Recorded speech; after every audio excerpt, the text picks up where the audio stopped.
How's it going, guys? I'm Aaron from PhoneDog.com, and we're here at PepCom. Now, this is the event for all things mobile at CTI 2012 in New Orleans, and actually for most of the trade shows.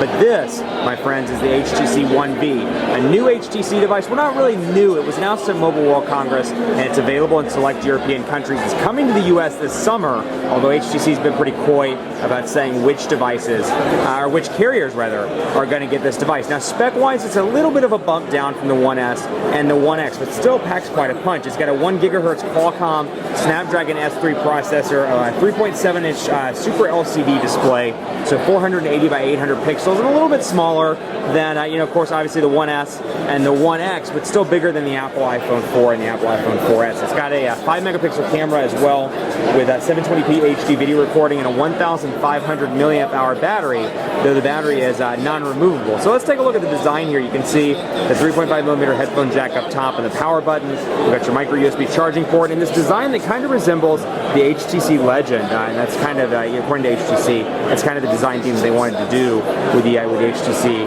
One V. You can see the volume rocker over here on the right side, and then ice cream sandwich, Android 4.0 with HTC Sense version 4 pre-installed on this bad boy. You've got your 3 capacitive buttons on here, back, home, and then of course recent applications. That you'll notice it does have European software, so this may change. But you'll notice that the recent applications loaded up much like typical Android ice cream sandwich, as opposed to Sense 4, which has the tabs where you swipe up, if you remember, from the One S and the One V. So again, coming to the US at some point this summer, most likely my guess is to prepaid carriers, or perhaps some of the lower end or lower tier postpaid carriers. But really a good looking design, really does a good job for the Legend series here. It looks a lot like the Legend, and really kind of rekindles that design theme, even though it has a 5-megapixel camera. And the specs, are a little bit lower than the One S, the One V, or the One X rather, One X and One S. I think it's going to be a great option for people that perhaps are first-time smartphone owners, perhaps somebody that's migrating up from the Legend, or moving into something perhaps from a feature phone standpoint, or maybe a Windows phone, something like that. They want to try Android, they've got the ability to do so. Otherwise, typical look and feel here that we've seen with the One X and the One S with Sense 4.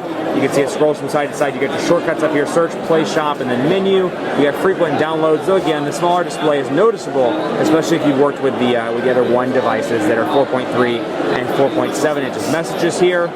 You can see it accesses right there. So we'll take a look at Chris Matthews, for example. Still a relatively zippy device, despite having a 1 GHz processor, as opposed to, the 1.5 GHz stuff we've seen in some of the other units. Still very easy to use, has a nice look and feel to it, fits well in the hand, and is going to be a great addition to HTC's One Series lineup. Keep it locked on PhoneDog.com for continuing coverage of the HTC One V, and all of the One Series for that matter, on the site. Follow me on Twitter, PhoneDog_Aaron, and on Facebook at Facebook.com/PhoneDogAB. Let me know what you think of this device. Let me know if you think it's an awesome device, or if you'd go with something like the X or the S. Thanks so much for watching. As always, we'll see you next time.